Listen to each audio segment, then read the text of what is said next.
Bueno, buenas tardes. Es verdad, se me olvida el streaming, entonces por el streaming voy a hacer una presentación un poco más formal. Saben que estamos en el Centro Cultural de España en México. Este centro forma parte de la red de cooperación cultural de la Agencia Española de Cooperación Internacional al Desarrollo. Hace 10 años que estamos trabajando en México, estamos en nuestro 10º aniversario y estamos considerando que forma parte dentro de la programación como una actividad estrella la actividad de esta tarde. Somos fans. Hablo en plural para no… en plural majestático, soy fan. Entonces te agradezco mucho que estés con nosotros, que sabemos que tienes muchas actividades y estás con muchas cosas. Y les agradecemos también a ustedes que participen en estas sesiones mensuales. No sé si acostumbran a venir con frecuencia o si varía mucho el público dependiendo de la sesión, pero en todo caso sean muy bienvenidos. Tenemos en la secuencia otra actividad de poesía, 2012 kilómetros cuadrados de poesía, es poesía performática que empezará a las 7 de la tarde, o sea que si en la secuencia quieren seguirnos acompañando, pueden hacerlo. Y en el intermedio pueden visitar el Museo de Sitio, que son los vestigios del Calmeca, que se descubrieron en la construcción de este edificio hace menos de un año que existe el museo. Y en cualquier caso, pues si no es hoy, en cualquier momento les invitamos también a conocerlo. Bueno, muchísimas gracias entonces y cedo la palabra para la presentación de verdad, para la que interesa. Gracias. Hola, bueno, ya sabemos que está con nosotros el Mancira. En realidad esta charla fue a mitad de camino entre bendición y casualidad, porque queríamos invitar a Selma desde hace tiempo y justo ahora que vino, porque acaba de ganar el premio Tomás Segovia de traducción, Selma muy amablemente dijo, ahora mismo puedo, y tomamos la oportunidad, ¿no? Entonces estamos aquí con Selma. Creo que todos sabemos quién es, pero la presento también para los que nos estén viendo en algún lugar. Selma estudió filología rusa en Rusia y ella se ha dedicado toda su vida a la traducción de los grandes autores rusos. Bueno, está Gogol, está Pasternak, está una lista bastante grande, Bulgakov también, Tolstoy, pero digamos que la cereza de este gran pastel de literatura rusa que nos ha dado en español es Marina Tsvetaeva, o Tsvetaeva, si es en la A, es que siempre me corrigen a los rusos, y Tsvetaeva, y ha ganado, el último premio que ganó y que nos dio mucho gusto como traductores fue el Tomás Segovia, pero también ganó el Premio Nacional de Traducción de España el año pasado y otras muchas distinciones. Y hoy nos va a hablar un poco, para que podamos charlar después, sobre cómo trabaja ella y cómo concibe ella el sentido y el sonido en la traducción. Hay que tomar en cuenta que entre todos estos grandes autores rusos hay muchos poetas. Entonces, Selma, además de la gran literatura, ha traducido muchísima poesía. Entonces, le voy a ceder la palabra y un poco, recuerden que la intención de todas estas sesiones es que una vez que nuestro invitado termine, es que podamos charlar con él después, ¿no? Entonces, ya les estaré pasando el micrófono para que podamos tener una plática. Pues bienvenida, Selma, y gracias por estar aquí. Lo voy a poner, lo pongo aquí, ¿no? Sí. Lo pones tú.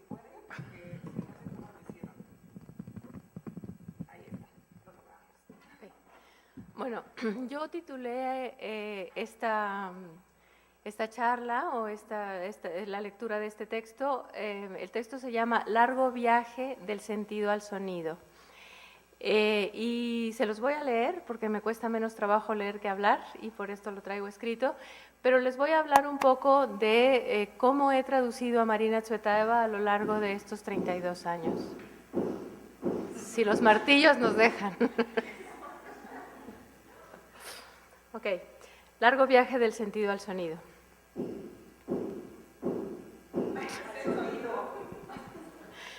El epígrafe. Al niño no hay que explicarle nada, al niño hay que hechizarlo. Mientras más enigmáticas sean las palabras del hechizo, más profundamente arraigarán en él y más indiscutiblemente actuarán. Padre nuestro que estás en los cielos. El epígrafe es de Marina Tsvetaeva.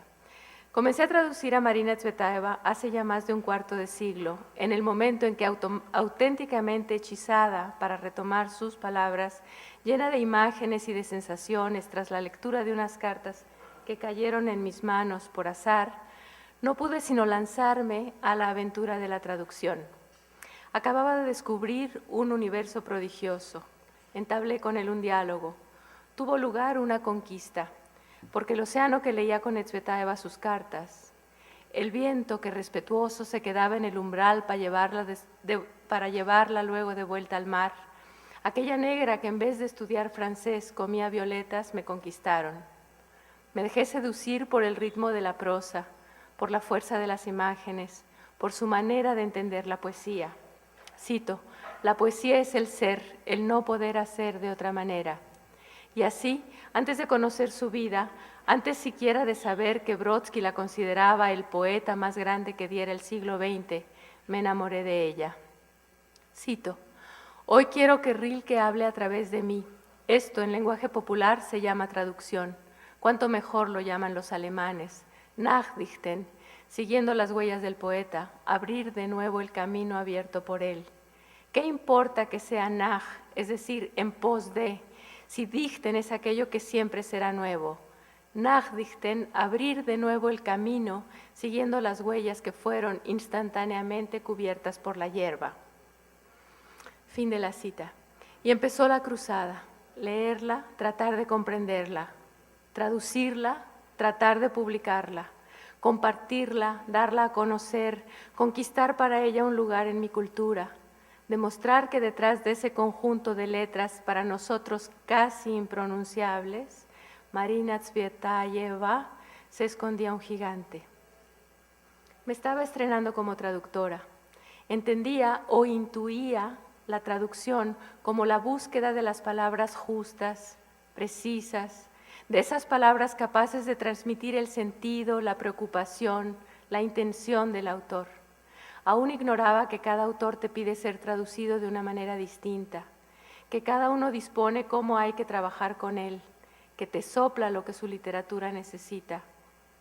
Qué disparate traducir a Tolstói con los parámetros con los que traduzco a Tsvetaeva, o al revés. Pero eso lo aprendí con los años, traduciendo. En los inicios oía, sí, la cadencia de la escritura de Tsvetaeva, me deleitaba con ella, mi admiración crecía, pero inexperta me sometía a aquella opinión generalizada de que eso era intraducible.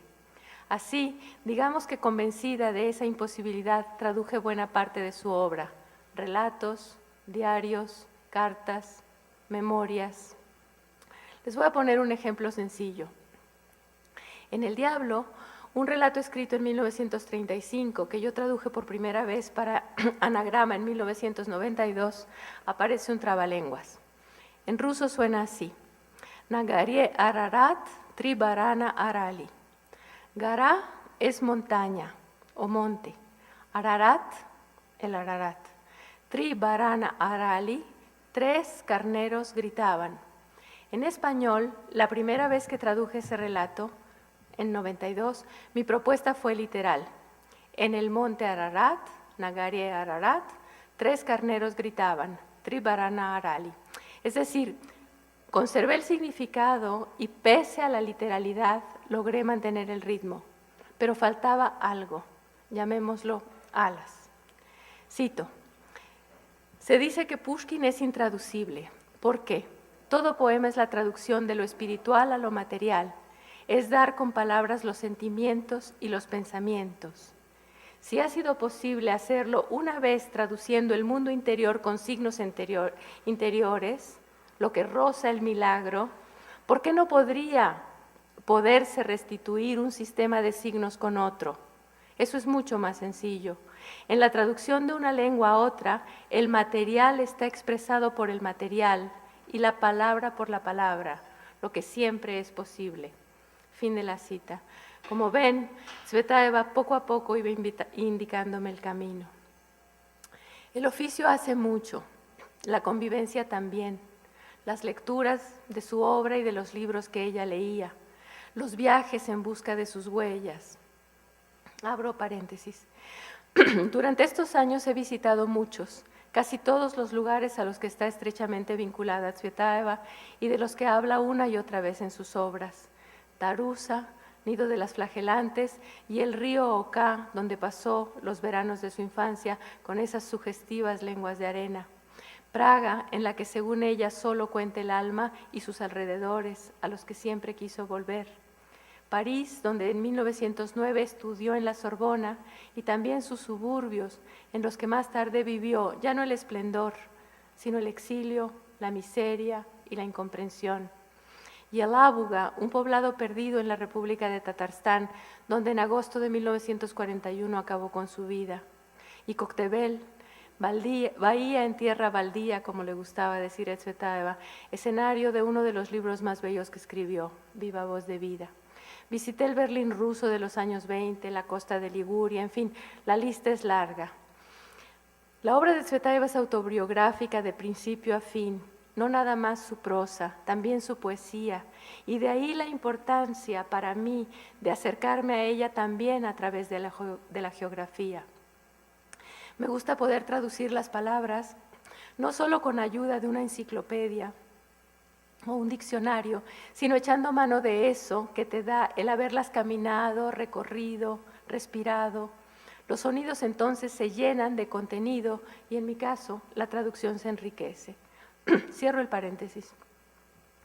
Hace un momento les comentaba que el oficio hace mucho, la convivencia también, las lecturas de y sobre, pero quizá lo más útil para el traductor sean las traducciones hechas por el escritor que traduce. En mi opinión, es una de las guías más fiables en el momento de traducir. Cuando Tsvetaeva estuvo viviendo en Francia, escribió varias obras directamente en francés. La Carta a la Amazona, 3 o 4 de los relatos que conforman Mi padre y su museo. Además, tradujo del francés algunas de sus propias obras, como el largo poema Molodets, al que en francés tituló Les Gars.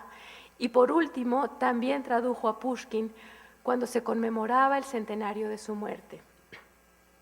A propósito de sus versiones de Pushkin comenta, cito, «Lo que sobre todo quise fue seguir a Pushkin lo más de cerca posible, sin ser su esclava, lo que indiscutiblemente habría hecho que me quedara yo a la saga del texto del poeta, porque cada vez que sentía ganas de esclavizarme, el poema perdía». Fin de la cita.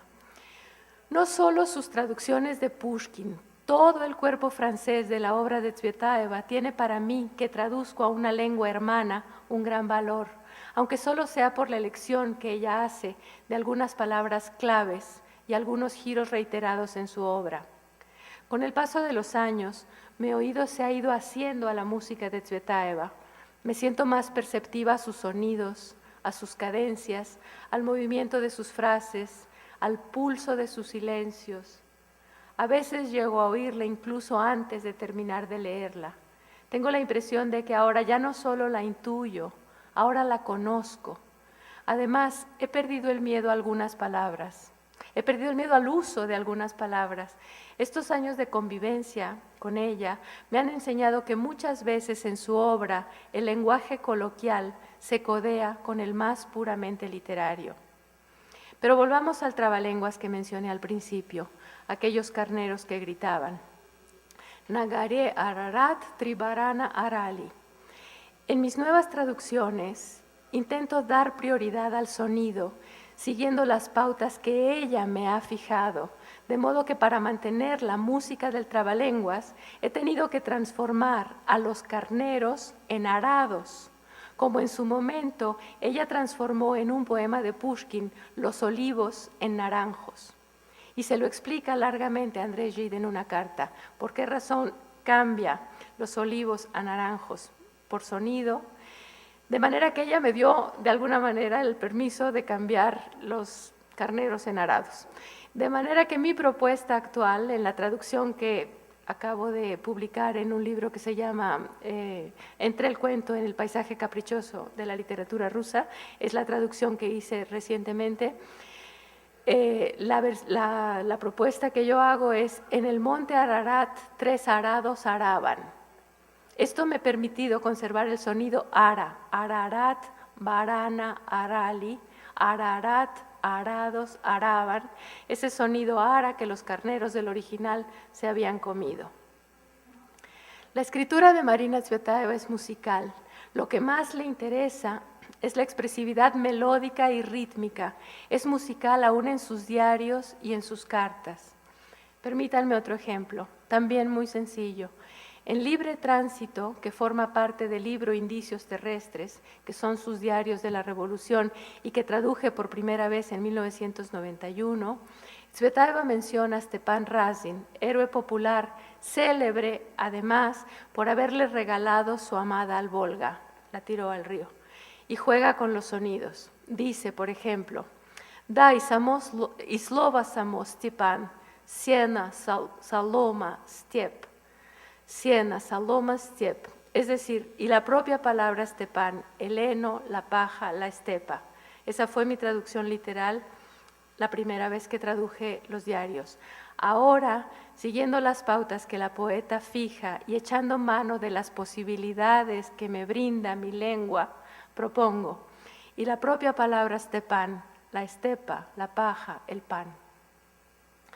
Y tras haber desmenuzado la palabra Stepan arriba, desmenuza el apellido, Razin, y dice, a Razin, Zarya, Razliv, Razi, Razin. Hace años tomé esa línea por intraducible, por ser más que nada sonido. Ahora, sin embargo, me he atrevido, siguiendo la palabra, que es la palabra más importante de esa frase, Razliv, que quiere decir algo así como inundación, a trasladarla al español de la siguiente manera. Y Razin, riada, río, raza, Razin. Cito, la rima siempre puede ser sustituida por la física del verso. Fin de la cita. En su caso, esto se hace extensible a toda la obra, llena de rimas asonantes y consonantes, ritmos endemoniados, palabras inventadas, silencios marcados con un guión como en una partitura vocal. Cuando se traduce a Tsvetaeva, el traductor no tiene más remedio que procurar seguir la física de su lengua. En sus ensayos y sus cartas, en sus cuadernos de trabajo y en sus diarios, una y otra vez vuelve al tema del oído, del ritmo, de los silencios. Cito, la creación de nuevas palabras, como toda creación, es solo un andar por las huellas del oído popular y nativo, un andar de oído, et tout le reste n'est que littérature. Tsvetaeva me ha enseñado el arte de andar de oído, lo que sistemáticamente enloquece a mi computadora, que me subraya una y otra vez las palabras que no reconoce, sugiriéndome otras que privarían a mis versiones del espíritu tsvetaeviano. Por ejemplo, la palabra escalariego. En Viva Voz de Vida hay un momento en que comenta que Max Voloshin, a quien está dedicado el libro, era un gran conversador y un caminante inagotable que gustaba de recorrer las montañas de Crimea. Y dice, era el mismo caminante por los senderos del pensamiento y los de la palabra, un andariego nato, un escalariego nato. Ya sé que en español no existe esa palabra, pero tampoco existe en ruso. Ella la inventa y yo la sigo. Y no hace falta explicar nada, el significado está claro, ¿o no? O bien, tomo otro ejemplo de la misma obra, Viva Voz de Vida, cuando habla de los fuertes vientos de Crimea. Están ella, su hermana y su marido esperando tomar un transporte que los lleve a Koktebel. Y dice, con un viento del norte como aquel, no había quien nos llevara, y ni pensar en hacer 18 verstas a pie, puro vientumbamiento. A mi computadora, con el escalariego, el vientumbamiento y tantos neologismos más, se le hacen los ojos chiribitas. Pero volvamos a sus traducciones. Tsvetaeva no solo tradujo al francés, también lo hizo al ruso, a 4 manos. Eso lo comentamos con Francisco Segovia hace un año, si se acuerdan. A 4 manos de lenguas que no conocía. Existen 5 poemas de García Lorca en versión de Marina Tsvetaeva. Por pura curiosidad les voy a decir cuáles son. Paisaje, el campo de olivo se abre y se cierra, como un abanico, no sé si lo recuerdan el poema. La guitarra, empieza el llanto de la guitarra y después los laberintos que crea el tiempo se desvanecen, que por cierto en ruso no se llama y después se llama el desierto. pueblo, sobre un monte pelado un calvario y cueva. De la cueva salen largos sollozos. Tener ambos textos frente a los ojos es constatar que los versos en ruso unas veces se multiplican y otras se reducen, que un dístico puede convertirse en un terceto, o que ella repite el estribillo ahí donde García Lorca no consideró necesario hacerlo. Y el resultado, créanme, es espléndido. Cito: traduzco de oído y siguiendo el espíritu de la obra, esto es mucho más que el sentido. Vamos a ver uno de los poemas. En su versión de Y después de Lorca, Tsvetaeva elige 3 verbos distintos, aunque cercanos en significado. Ahí donde Lorca repite una y otra vez, se desvanecen. Les leo el poema en español para recordárselos. Los laberintos que crea el tiempo se desvanecen, solo queda el desierto. El corazón, fuente del deseo, se desvanece, solo queda el desierto. La ilusión de la aurora y los besos se desvanecen, solo queda el desierto, un ondulado desierto. Leo la versión en ruso. Прорыты временем лабиринты исчезли, пустыня осталась. Немолчное сердце, источник желания, иссякло, пустыня осталась. Закатное марево и поцелуи пропали, пустыня осталась. Es decir, en la versión rusa, los laberintos desaparecieron, la fuente del deseo se agotó y los besos se perdieron. Исчезли, иссякла, пропали. Pero además, hay una última estrofa en el poema de Tsvetaeva. Умолкла, заглохла, остыла, иссякла, исчезла, пустыня осталась. Esa estrofa de Tsvetaeva no existe en el poema de Lorca. Lorca dice, solo queda el desierto, un ondulado desierto. Tsvetaeva eso lo elimina y añade un terceto compuesto únicamente de verbos, 5 verbos. 2 los había utilizado en las estrofas anteriores, se agotó y desapareció, y a esos le suma 3, se extinguió, se apagó, se enfrió, con los que refuerza el sonido. Y luego concluye el poema con los 2 versos con los que concluyeron las estrofas anteriores, alejándose definitivamente del original. ¿Se acuerdan? Cito: lo que sobre todo quise fue seguir a Pushkin, léase, a Lorca, a Goethe, a Shakespeare, a Baudelaire, etc., lo más de cerca posible sin ser su esclava, lo que indiscutiblemente habría hecho que me quedara a la saga del texto del poeta. Cada vez que sentía ganas de esclavizarme, el poema perdía. Fin de la cita. Podría seguir indefinidamente, el material da para mucho, pero prefiero que tengamos preguntas y respuestas. Sin embargo, me gustaría, antes de terminar, compartir con ustedes las reflexiones que hace Tsvetaeva en uno de los ensayos más reveladores en cuanto a traducción literaria se refiere. En 1933 escribe Dos reyes de los elfos, dedicado al poema que Goethe escribió en 1782 y el poeta ruso Vasily Zhukovsky tradujo en 1818. Tras un análisis muy riguroso del trabajo realizado por el traductor, Tsvetaeva concluye: son pares en grandeza. Al cabo de 100 años, la traducción ha dejado de ser traducción para convertirse en original. Se trata únicamente de un rey de los elfos distinto. Son pares en grandeza, pero son muy distintos. Son 2 reyes de los elfos, 2 variaciones sobre el mismo tema, 2 visiones de lo mismo, 2 testigos de la misma visión. Cada uno, el poeta y el traductor, lo vio desde sus ojos. ¿No es eso a lo que debería aspirar un traductor? ¿Y acaso existe una alabanza mayor? Muchas gracias.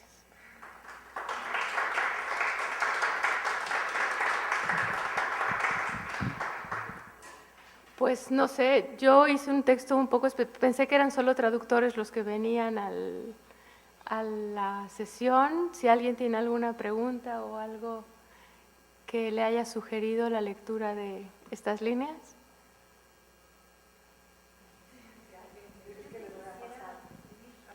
Ah.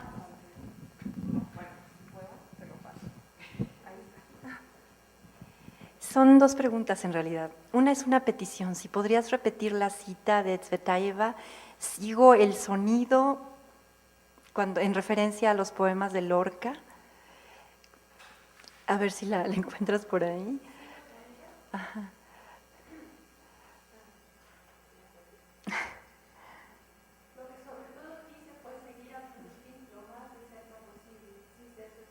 No. La leíste después de ese, es casi al final.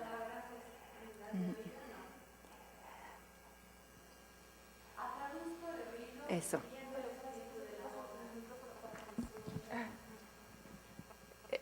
Dice, traduzco de oído y siguiendo el espíritu de la obra. Esto es mucho más que el sentido. Muchas gracias, me encantó esa cita. Y la otra pregunta tiene que ver con los parámetros para traducir a diferentes autores. Yo tiene poco tiempo relativamente que empecé a hacer traducción literaria.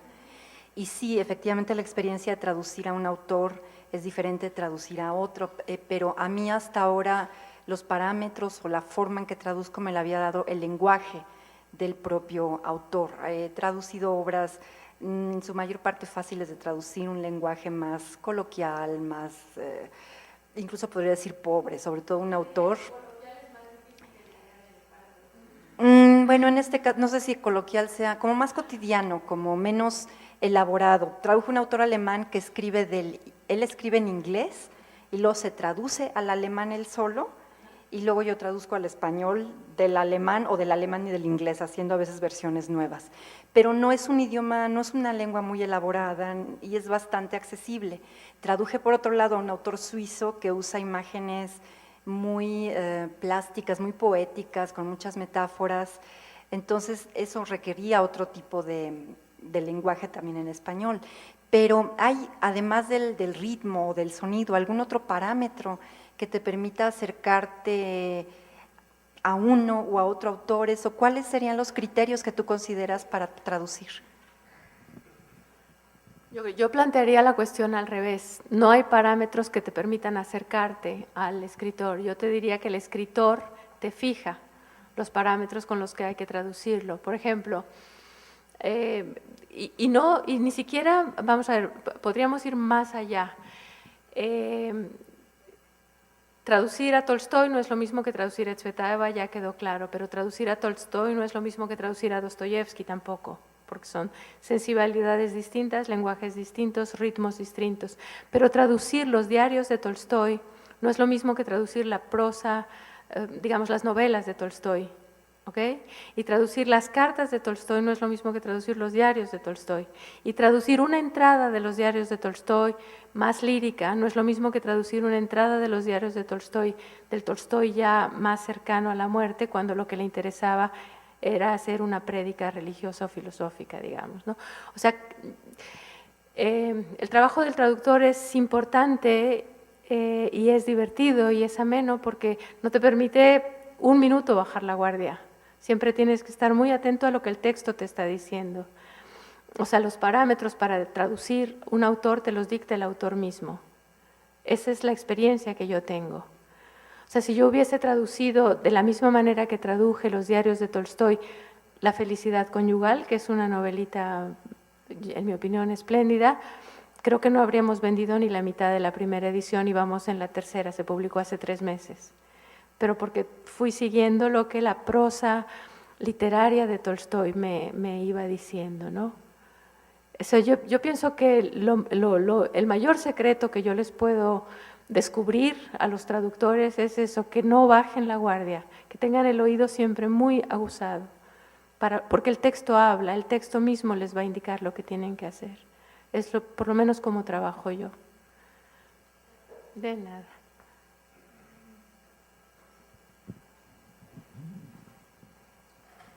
Gracias, Elma. Llevo tiempo siguiendo tu actividad de traductora y admirándote con el apoyo que ya conoces de X. Y ahora quiero relacionar. No soy ninguna traductora literaria formada, digamos. Soy una frustrada en camino de que algún día espero lograrlos. Pero quiero relacionar algo y te quiero pedir un consejo. Ahora que me dijiste, ¿de qué idiomas traduces al español? Ahí me diste un poquito así Un tumbapiés. No, pero es evidentemente X porcentaje de mi inseguridad de mi español, ¿no? Y por ejemplo esto, hay un escritor que he seguido mucho durante años y quiero algún día hacer algo, que es Panaiti Strati, de estos escritores de entreguerras, El Perdido, pero un gran personaje, sobre todo congruente, que es lo que yo le admiro, ¿no? Ahí tengo el problema y me he tropezado. De Panaiti Strati hay cosas traducidas. Lo curioso es que él escribió en francés y luego sus traducciones del francés al rumano no le gustaban. Y es lo que estoy pensando. Es que me he topado con traducciones, evidentemente todas están por ahí tiradas en 10, 20 pesos en la calle de Donceles, pero me he tropezado donde la papadia, que ya no me acuerdo de cómo es en romano, pero la ponen que es la yegua del pope, cuando es la esposa del pope y cosas de esas, ¿no?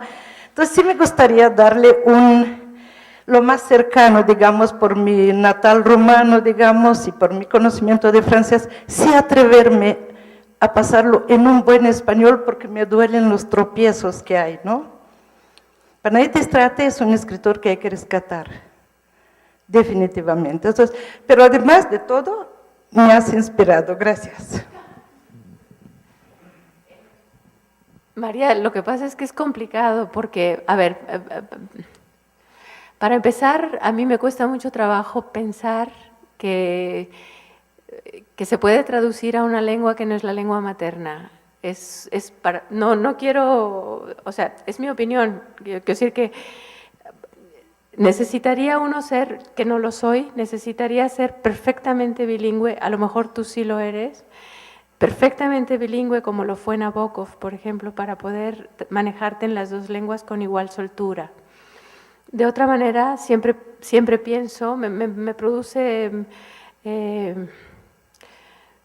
mucho temor, digamos, adentrarme en la traducción de textos literarios en un idioma, aunque lo manejes muy bien, aunque lo conozcas muy bien, que no es el tuyo. Ese es mi punto de vista. Por otro lado, tocaste el tema, él escribe en francés y no le gustan las traducciones al rumano.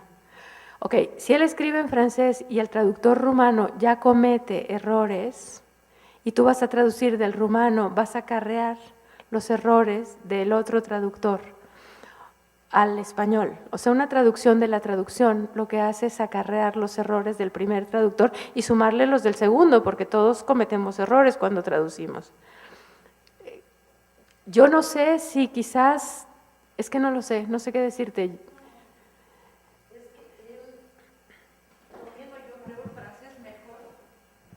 Creo que domino yo mejor el francés que Panaiti Strati lo dominaba cuando escribió. Él escribió porque fue el empuje que le dio Romain Rolland y todo eso, ¿no? Entonces, sí, definitivamente, sí, es una buena idea, gracias. Yo lo que haría, si fuera mi caso, sería estudiar, hay algo de él escrito en rumano. Bueno, estudiar sus textos en rumano, ver cuál es su léxico, cuáles son las palabras que utiliza, cuál es el ritmo de su prosa en rumano, etcétera, y después traducir los textos franceses, pero ya contigo impregnada del rumano de Strati. Yo haría eso.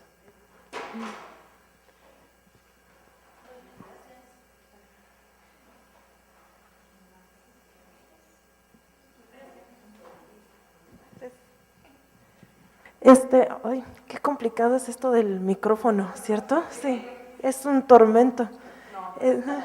Sí, perdón amigos. Cuando dices que es un largo camino del sentido al sonido, es largo porque tú misma al principio estabas centrada en el sonido y después...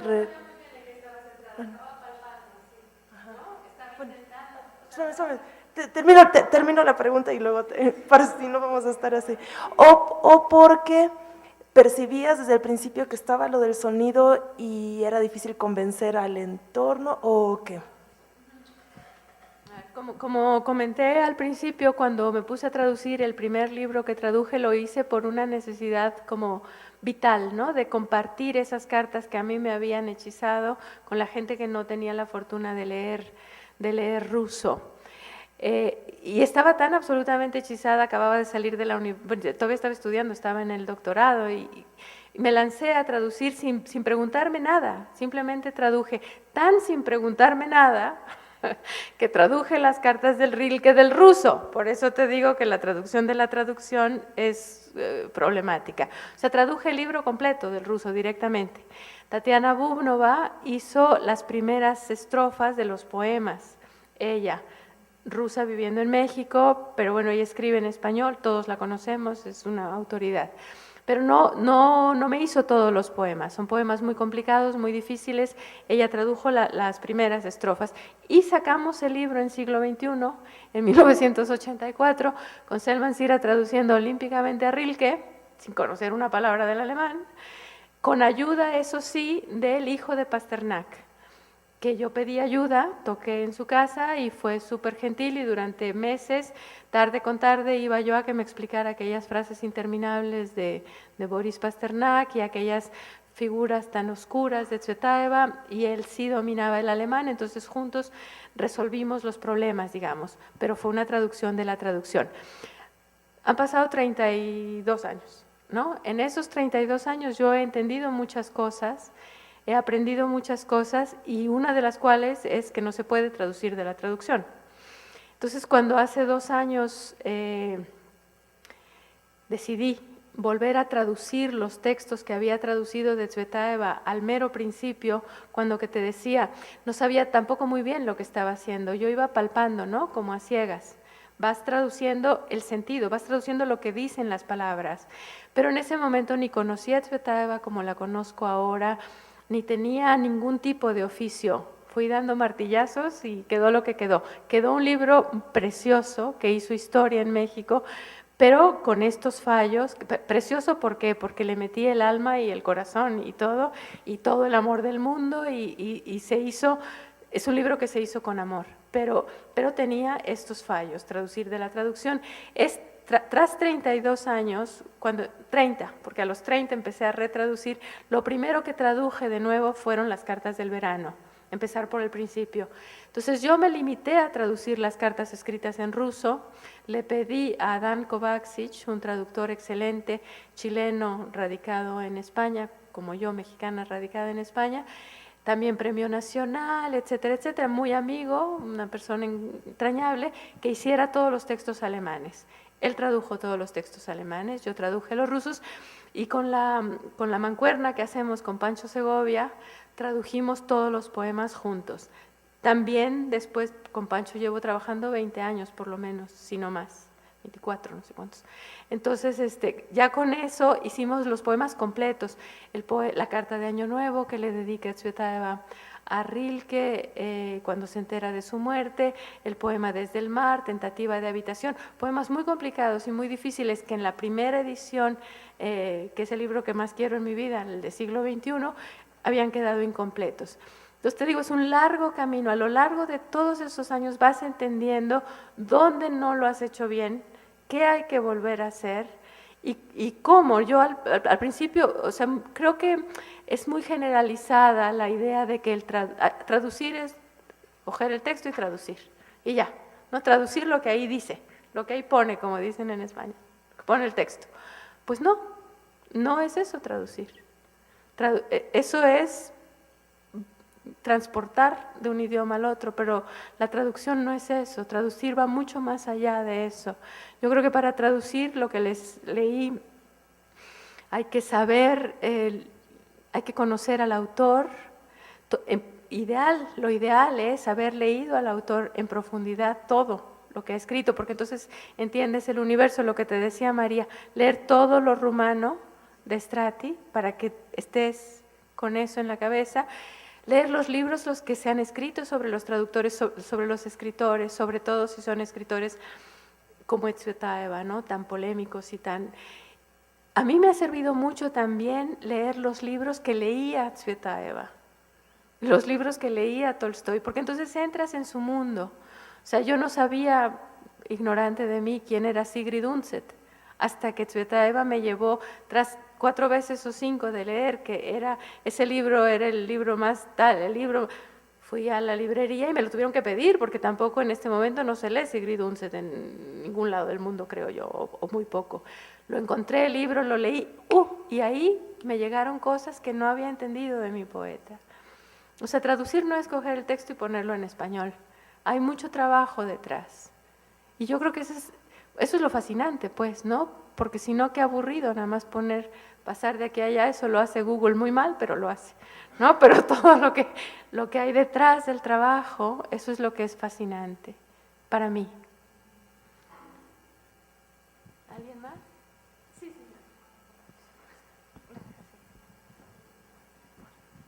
Bueno, yo quiero agradecer, en realidad no conocía yo el trabajo que usted hace. Yo soy traductora, pero no literaria, y escuchándola me dan deseos de ser traductora literaria.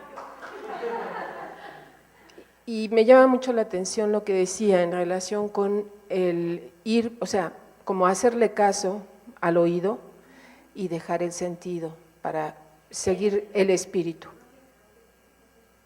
¿Perdón? Iba en ese sentido. Yo entiendo de alguna manera que el descubrimiento de Tsvetaeva la marca de manera especial como persona, como traductora. No sé si podría ampliar un poquito esto. Con mucho gusto le hablo de mí, pero primero vamos a aclarar un punto muy importante.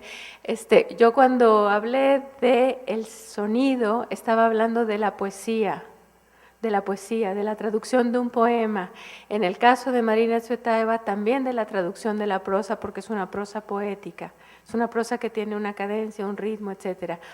Pero si yo, al traducir un tratado filosófico de Tolstoy, le hago caso al sonido, va a ser un fracaso estrepitoso. Estrepitoso. Porque cuando estás traduciendo un texto como Tolstoy, que lo que le interesa en sus textos, digamos, filosóficos, es que la idea que tiene llegue al lector, que entienda lo que le está diciendo, a dónde lo está llevando, el sonido pierde toda importancia. Es el sentido. Por eso le digo que hay que hacerle caso al texto que tiene enfrente. O sea, no, si hacemos todo por sonido, pues no. Si hacemos todo por sentido, tampoco. Cada texto te está llevando, te lleva de la mano, pues la única cosa es saberle hacer caso. ¿Cómo? Bueno, eso que quede claro para todo el mundo, porque no vayan a decir que Selma dice que se alejen del sentido, que busquen el sonido y entonces las traducciones serán catastróficas. No, depende. En poesía sí, sí, pero que quede claro mejor, ¿no? Así nos cubrimos las espaldas. Y respecto a mí, sí, Marina Tsvetaeva me marca definitivamente porque desde que la descubro, no traigo el libro aquí, no sabía que íbamos a hablar de esto, pero la primera carta que le dirige a Rilke, que yo leo en traducción al ruso, que ella la escribe en alemán, y yo la leo en traducción al ruso, en una traducción muy afortunada, cuando ella le dice su nombre mismo es ya poesía, yo empecé a sentir, bueno, no se puede imaginar lo que eso fue para mí, o sea, fue descubrir un universo absolutamente maravilloso, maravilloso. Y me seguí, ¿no? Y tuvo una vida terriblemente trágica y cada vez que leía yo algo de su vida, algo pasaba pues adentro de mí, ¿no? Y esa genialidad de Tsvetaeva es genial en todo momento, es genial en lo que escribe, es genial en lo que dice a veces, en sus cartas. Cada carta de Marina Tsvetaeva es una obra de arte. Entonces sí me marcó y en ese libro que traduje, esas cartas del verano, había la primera cita que les leí sobre la traducción, ¿no? Abrir el camino abierto por el poeta cuando acaba de salir la hierba, no se la puedo leer y será más bonita que mi versión, pero había otra cita también que me marcó en ese libro, era cita de los editores, no era ni de Tsvetaeva, no era de Tsvetaeva, pero la ponían los editores en el prólogo. Ese era mi teléfono, no le hacemos caso. Decía que yo quiero, cuando Rilke se muere, dice, yo quiero que Rilke me traslade al otro mundo, como yo lo traslado ahora al ruso. O sea, ese sentido de trasladar, no me acuerdo exactamente de la cita, y es una pena que no tenga el libro aquí, pero la animo a que lo compre y lo lea. Pero ese sentido de trasladar, ¿no? De trasladar de un mundo al mundo de los muertos, de trasladar, de hacer pasar de un lado al otro, trasladar a una persona de una calle a otra y trasladar también una lengua a la otra, me fascinó, o sea, me deslumbró. Y yo me descubrí traductora traduciendo, o sea, me puse a traducir porque me prestaron ese libro un viernes, me dijeron que lo tenía, no era un libro, eran unas hojitas, me dijeron que las tenía que entregar el lunes. Yo regresé con el señor y le dije, no te las entrego, lo voy a traducir. Me lo quedé y me puse a traducir, sin más, sin tener editor, sin haber traducido nunca, sin nada, porque fue una cosa que salió de mis entrañas, ¿no?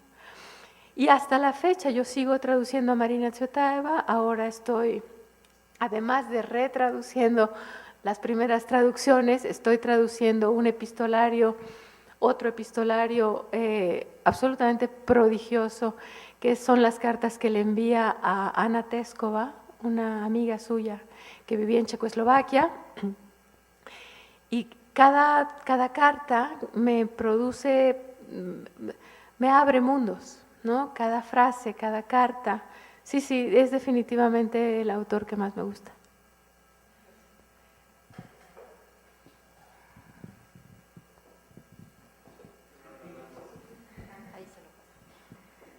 Bueno, buenas tardes.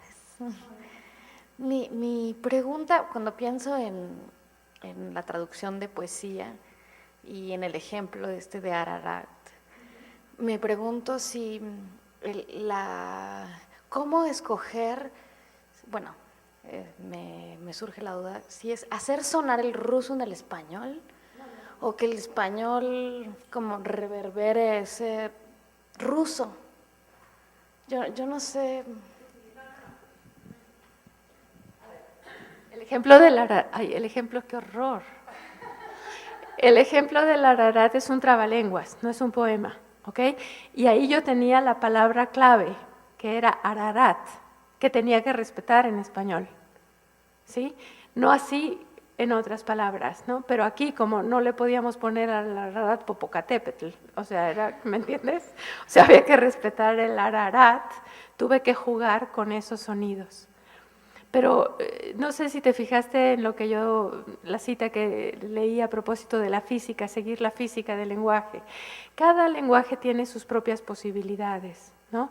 Entonces, lo que es maravilloso es tejer en el telar de tu lengua lo que otro autor ha tejido en el telar de la suya, con sus hilos, yo con los míos, ¿sí? Y tiene que haber un dibujo semejante, pero cada quien lo hace con sus hilos. No sé si me explico, ¿sí? Eso. Para que no vayas hasta atrás. No, yo en realidad es una pequeña reflexión a bote pronto y sin mucha hilación todavía, porque era un poco un comentario similar, porque para empezar, cuando yo soy editor, no traductor, entonces cuando leía el título me asombraba, o sea, como venía con mucha, como, no sé, no me hacía sentido el título, de alguna manera, pero ya escuchándote y bueno, conociendo un poco de tu obra, ya me empieza a hacer sentido, pero lo que quiero decir es algo muy sencillo, que me parece que tu acotación ahorita sobre el comentario de la compañera era necesaria, pero también innecesaria, porque lo que yo alcanzo a escuchar en lo que nos has compartido es que leer es una forma de escuchar. Y escuchar no solo en la noción de sonido, sino lo que se ha transformado, lo que alcanzo a ver ahora que retraduces, es tu capacidad de escuchar y para reconocer que en realidad no hay un sentido con S mayúscula, sino son los sentidos que uno le va dando a la misma traducción a lo largo de la vida. Y, por ejemplo, yo tengo una pasión similar por Ezra Pound, y cada vez que vuelvo a los pequeños poemas digo, es que ya no es lo mismo que cuando me gustaba a los 15 años y ahora que tengo 30. Entonces, no sé, yo pensaba que para mí, o la forma en que yo puedo leer, escuchar lo que nos has dicho hoy, es que no es un paso del sentido al sonido, sino es nada más un cambio en la escucha. Y me parecía muy interesante y no sé, sentía como necesidad de hacer esta acotación porque creo que el título es injusto con lo que nos has dicho, porque en realidad lo que hiciste no fue sustituir el sonido por el sentido por el sonido, como se pudo haber malinterpretado. Exacto, perdón, el sonido por el sentido. No, pero justamente eso iba, sino que es más bien la intricación de ambos y la multiplicación de ambos, porque justamente cada vez hay más sentido y más sonido. Digo, por eso con lo filosófico está la acotación. Y por eso decía, es escuchar de manera distinta incluso lo filosófico. Ya no en el ritmo, sino en la capacidad de escuchar a un autor, como esto que decías, de leer toda su obra, no sé, entonces no sé, estoy pensando en voz alta, en términos de fútbol es como un pase a bote pronto. Yo no sé nada de fútbol, no sé si te voy a pasar la pelota bien ahorita, no tengo la menor idea. No sé si el título es injusto, lo hice con mucha conciencia de lo que estaba diciendo, ¿eh? Estaba también jugando un poco, yo soy hija de actor, con el título de la obra de O'Neill, Largo viaje de un día hacia la noche, ¿no? Era un poco ese juego, pero sí es un largo viaje del sentido al sonido solo en Tsvetaeva. No estoy hablando de Tolstoy, ni de Dostoyevsky, ni de Pushkin, ni de nada, de ella. Si tienes la curiosidad de leer El Diablo publicado en Anagrama, por decirte algo, el relato, otro, que está más fácil de encontrar, el relato Mi madre y la música, publicado en ese libro que se llama El diario de Anagrama, y Mi madre y la música, publicado en México por Ediciones Sin Nombre y en España por Acantilado, y cotejas los párrafos, te vas a dar cuenta de que en muchos párrafos me despegué radicalmente del sentido en aras del sonido. ¿Sí? Lo que yo intenté, lo que les puedo comentar un poquito con más calma si tienen tiempo y no tienen prisa, me propusieron traducir en Galaxia Gutenberg un libro que Tsvetan Todorov ensambló, que es una especie de autobiografía de Marina Tsvetaeva. Cuando se abrieron los archivos de Tsvetaeva, a 50 años de su muerte, y salió a la luz una cantidad de material, Tsvetan Todorov ensambla una especie de autobiografía a la que titula en francés Vivre dans le feu, y que en español se llamó Confesiones, y como subtítulo Vivir en el fuego. En ese libro había un capítulo que se llamaba Escribir en francés, que es todo lo que Tsvetaeva escribió en francés. Y ese libro fue el que me hizo darme cuenta de que mis primeras traducciones eran injustas con la poeta, porque eran traducciones en donde el sentido prevalecía y el sonido se había quedado a la saga para utilizar las propias palabras de Tsvetaeva. Le manda una carta Marina Tsvetaeva al poeta francés André Gide, que es, quienes estén interesados en la traducción literaria busquen ese libro y esa carta. Es como una clase magistral de traducción literaria. Ella descubre ahí todo, te permite entrar en su taller, digamos, descubre todo lo que está detrás de su oficio, cómo traduce. Y claro, yo iba traduciendo el cómo traducía y me di cuenta de que para ella, y repito, para ella, lo más importante es la música, Mi madre y la música, por ejemplo. Y fue el primer texto, bueno, después de las cartas, el primer texto que retraduje, donde todo es música. Entonces yo me doy cuenta ahora, yo no estoy desvalorizando mis primeras traducciones, que no se entienda mal, no las estoy desvalorizando. Esas son traducciones muy fieles al original, pero quizás muchas veces sí cedí a la tentación de esclavizarme a lo que decía el texto. Son traducciones hechas así, con lo cual el texto se quedó a la saga de las posibilidades musicales de la prosa. ¿Ok? Entonces, si tienes la curiosidad, léete un párrafo de la traducción del 92 y un párrafo de la traducción del 91, no me acuerdo, y un párrafo de la traducción del año pasado, y te vas a dar cuenta que en el momento en que me despego radicalmente, de pronto me despego radicalmente del sentido, ¡uah!, le salen alas al párrafo, ¿no? Así, vuela. Y ahí sí el lector percibe el estilo literario de Marina Tsvetaeva. Porque es importante darle al lector a percibir el estilo literario, no nada más contarle la anécdota. O sea, una cosa es contar la anécdota y otra cosa es el estilo del autor. ¿Sí me entiendes? No de nada. Carlitos, ¿no vas a preguntar nada?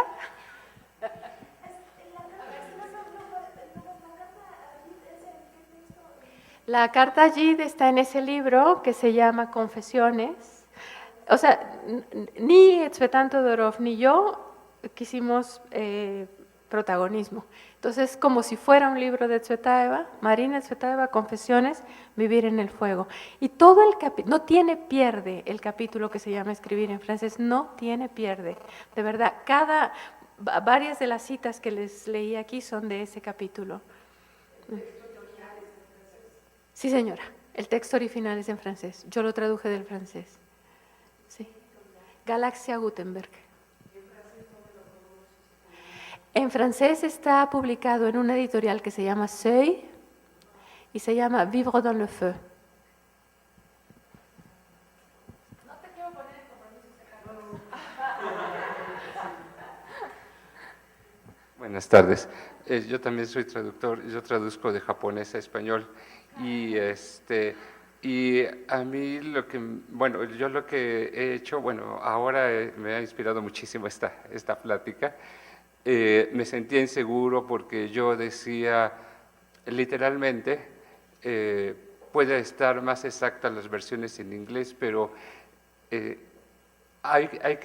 yo pensaba que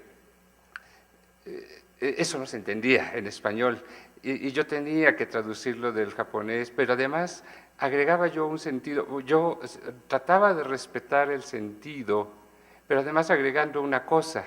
Bueno, sobre todo he traducido novela, entonces no es lo mismo que traducir un poema donde el sonido es mucho más importante, pero yo traté de agregar una nueva dimensión que era la de cómo va a leer mi lector mexicano del año 2000 esto, porque si el primer libro que traduje es de 1907, entonces, muchas de las palabras, de las ideas, de lo que está diciendo el texto, si lo traduzco literal, carece de sentido en el español del año 2000. Entonces yo hacía una traducción de sentido a sentido, pero el sentido ahora con una nueva dimensión, que es la del lector que me va a leer. El lector que va a leer esto en la versión en español, que es algo que hay que trabajar también. ¿Cómo va a recibirse esto? No solamente es el texto, el amor que siento por la obra, porque a mí me gustó muchísimo la obra, no solamente es mi subjetividad, sino también, ¿y cómo se va a leer esto? ¿Qué palabra es más adecuada en este lugar, dado que dice así en japonés, pero, y si lo pongo así en español, ¿qué sentido hace para los que lo están leyendo? Y ahora que escucho, digo, bueno, finalmente encontré una manera que no es tan descabellada de traducir. Y por otra parte, agregando esta otra dimensión, amar el texto, respetar el texto, pero no decirlo de manera literal. Claro, haciendo la advertencia, porque en el prólogo de mi primera traducción viene, si alguien quiere leerlo traducido literal, aunque no se entiende nada, hay una versión en inglés que dice, que se llama esta. Y lo otro es, y recomiendo si lo quieren leer literal, que la lean, pero yo aquí voy a hacer un trabajo de otro tipo, que es explicar en español lo que está sucediendo en esta novela. Y entonces agrego la otra dimensión, que es la del lector que me está leyendo. Y creo que también, no sé qué opina usted, pero también creo que eso es muy importante de integrar, no solamente el sentido, el sonido, el sentido y el otro sentido en la otra lengua, sino también tomar en cuenta al lector que va a estar leyendo mi versión. Finalmente, la versión parece que sí gustó bastante y Eso también me pone, me das o me animó para hacer otras traducciones y porque bueno, finalmente sí gustó. Pero no sé qué piensas de eso. Traduje, bueno, ahorita llevo traducido a Tayama Katay, que es un escritor de 1907. Traduje también a Kai Koken, que escribió en 1990. Pero no están grabando. No.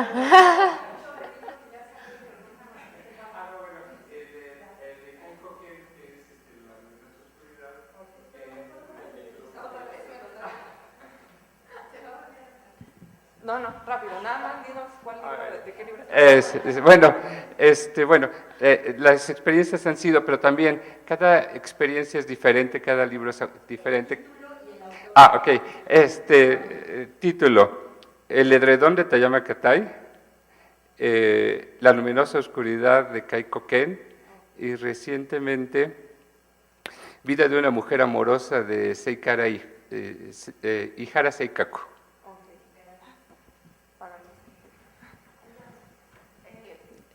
No sé si me voy a acordar ya de todo, pero me queda en la cabeza una pregunta. Usted dice, tengo que pensar en el lector.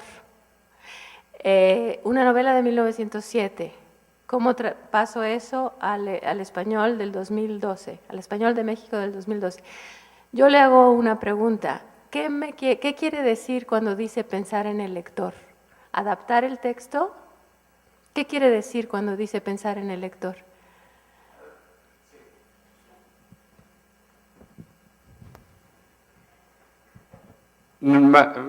Es adaptar el lenguaje a los usos del lenguaje del español de México. O sea, usted está pasando el japonés de 1907 al español de México de 2012. Ok, yo no lo haría así, pero todas son posibilidades, ¿no? A mí me parece que cuando traduces un texto de principios del siglo XIX, no, del siglo XX, sí, ajá, me fui muy lejos. Cuando traduces un texto de principios del siglo XX, como es en mi caso Tolstoy o los últimos textos de Tolstoy, digamos, yo lo que hago o lo que suelo hacer, lo que me gusta hacer es documentarme en mi lengua, elegir una novela o dos novelas o tres novelas escritas en esa época por un escritor español o un escritor mexicano. Me documento en el lenguaje, porque a mí no me parece una buena idea. A mí no me parece una buena idea trasladarlo todo al español de este momento. Eso es facilitarle la tarea al lector. En cambio, si haces una versión salpicada con palabras que en este momento quizás están en desuso, pero que forman parte de nuestro idioma y que fueron palabras de uso de 1907, es enriquecer el lenguaje. ¿Sí me explicó? O sea, si yo traslado a Tolstoy al español de México o de España, da igual, del 2012, le estoy facilitando la tarea al lector, pero no estoy enriqueciendo su vocabulario, ni estoy enriqueciendo su cultura. No importa si después tengo que poner una nota a pie de página que diga, este objeto se utilizaba para taca, taca, taca, taca. Ya no se usa, pero se utilizaba. Pero eso es situar al lector en ese momento, en 1907, lo que está ocurriendo en el mundo. Es como yo trabajo. Y creo que, o sea, todo lo que sea facilitarle al lector la lectura, es como menospreciar al lector, ¿no? Hay que ayudarlo a que suba su cultura más que a que la baje. Al menos creo que, bueno, así trabajo yo. Ahora sí, Carlitos, ya te estaba yo esperando. Hola, Salma, muchas gracias. Bueno, yo quisiera preguntarte, la experiencia, cómo es cómo es en la práctica trabajar una traducción a 4 manos, por un lado. También me gustaría preguntarte sobre las fotografías del libro de Chipre, de Yorgos Seferis. Y esto.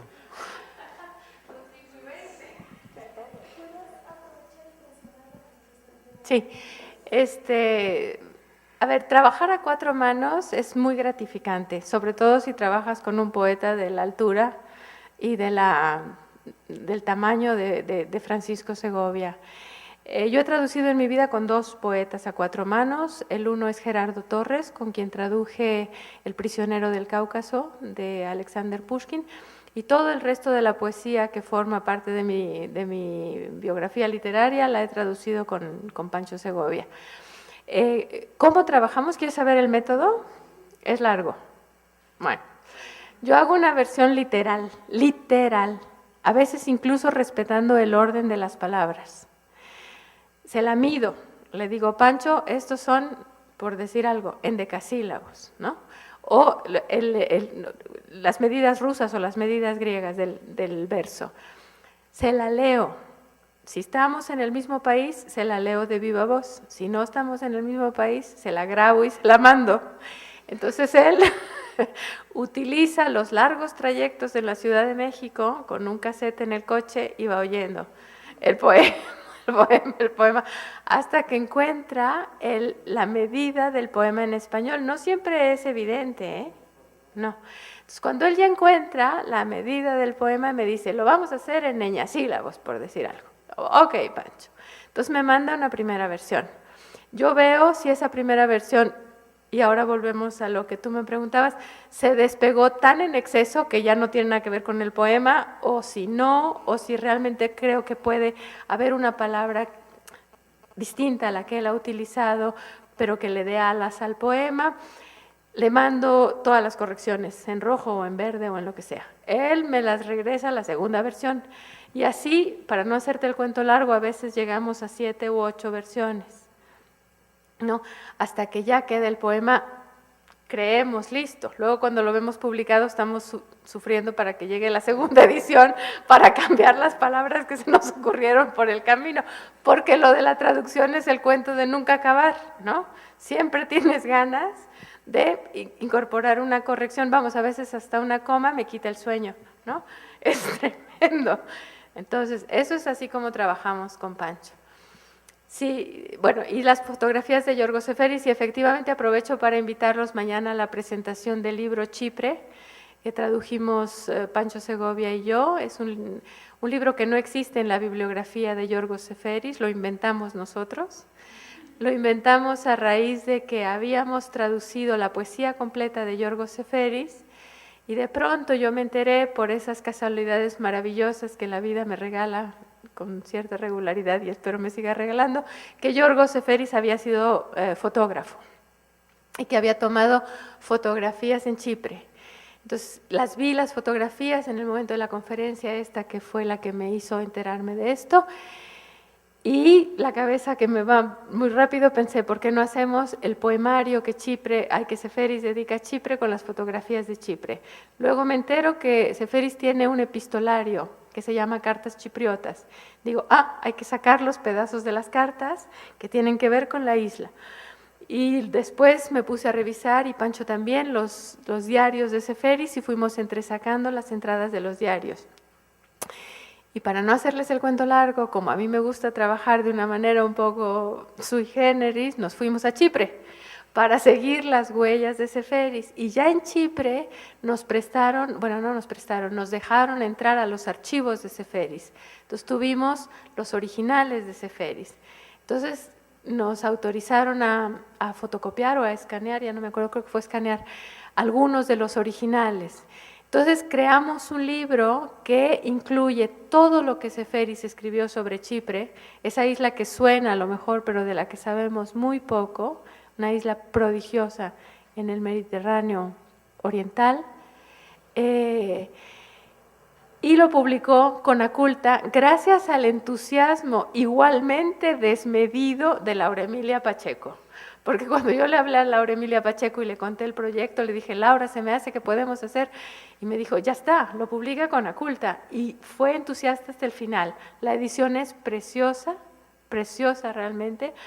Las fotografías las conseguimos en Chipre, no nada más conseguimos los manuscritos, sino las fotografías para poder ilustrar el libro.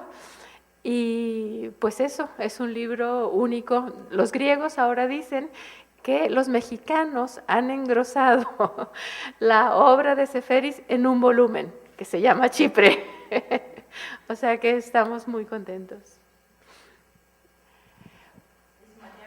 Es mañana en la librería del Fondo de Cultura Rosario Castellanos a las 7:30.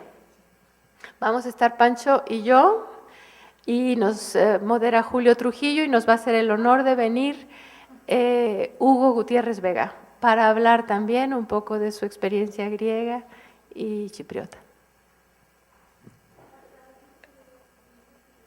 No sé, yo digo, pues sí, una más a las 5:30, ¿no? Es que en realidad son dos.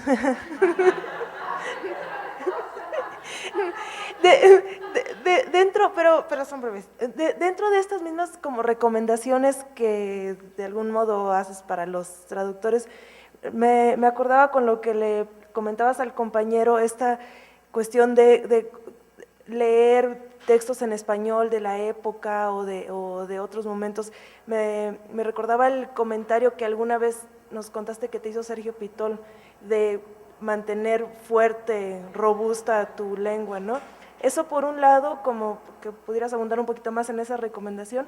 Y la otra, este asunto de la relación con los editores, como en esta relación de mancuerna, y cómo también el traductor puede contribuir como a proponer o a generar obras, y de qué manera podemos también con un poquitín más de seguridad explotar ese papel, porque los que hemos tenido buenas experiencias decimos, bueno, no es tan complicado, ¿no? Escuchamos la pelea con los editores y tal, y no se veo tu caso, pienso en mí, digo, pues han sido buenas, en realidad han sido muy buenas relaciones, y se dan cuenta, o a veces uno logra mostrar que la cercanía y la intimidad con el texto y el conocimiento así muy minucioso es un potencial que uno puede aportar, y es claramente lo que tú haces, bueno, pues con una trayectoria muy, muy fuerte. Entonces, esas recomendaciones. La primera es la recomendación por excelencia a los traductores literarios: leer literatura escrita en español, en buen español, en un español jugoso, en un español que no esté acartonado, en un español que cuando lees un texto en español, que de pronto una palabra, que es una palabra común y corriente, adquiere una dimensión distinta, esos son los textos que ayudan al traductor para encontrar realmente, sacarle todo el jugo a la lengua, digamos, ¿no? Leer español, buen español, buen español. Estoy hablando desde el siglo de oro de España, para tener palabras en desuso, tú al uso, hasta, digamos, no sé, por decir, un gran estilista español, Javier Marías, o, en fin, los grandes estilistas.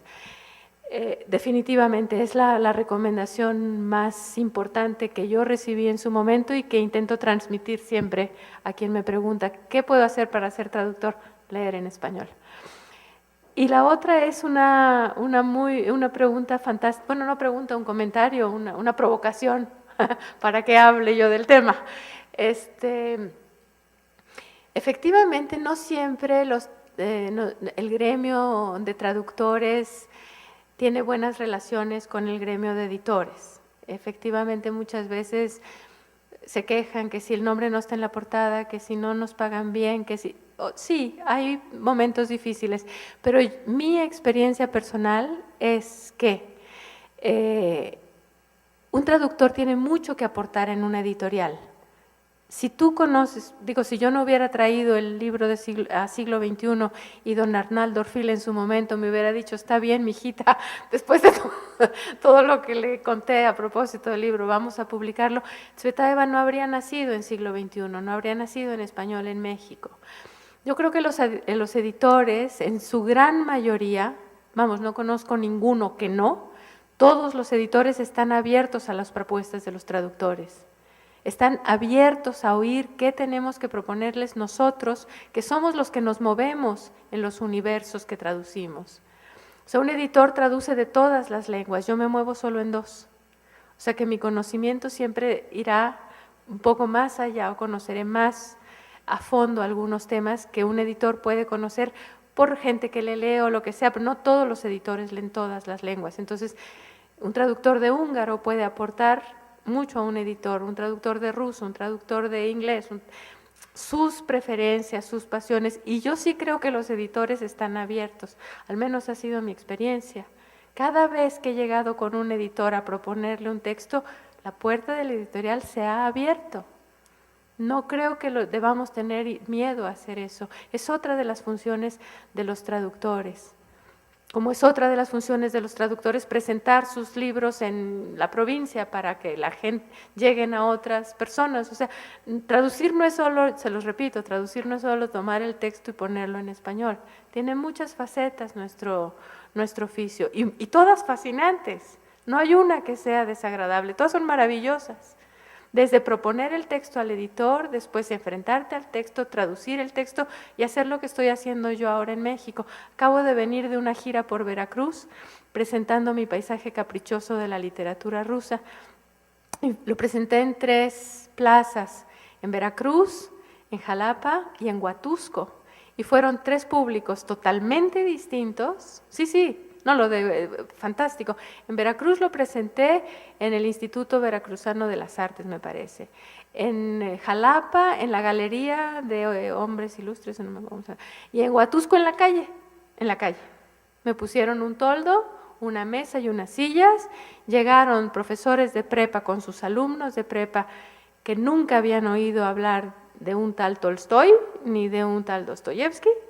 Y las eminencias de Huatusco, el cronista de la ciudad, el gran poeta Guillermo Landa, tenían los 2 públicos y tenía yo que presentar mi libro y demostrarles que ese libro era un libro que aportaba algo a nuestra cultura.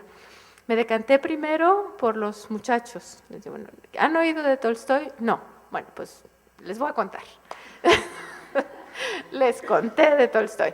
Y los intelectuales de Huatusco me ayudaban y ponían su granito de arena y entre todos hicimos una presentación inolvidable del libro. Y esa es otra faceta del trabajo del traductor.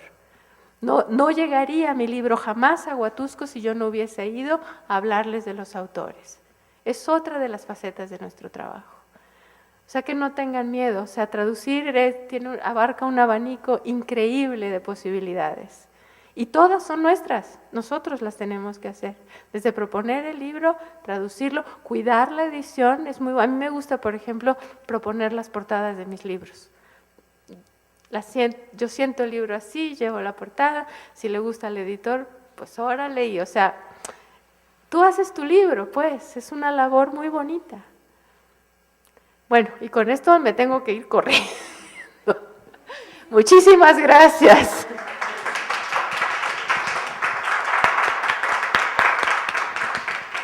Nada más te queríamos agradecer, Selma, otra vez por hacerte el huequito en el tiempo para venir y muchas felicidades por tu premio. Y gracias a todos y nos vemos aquí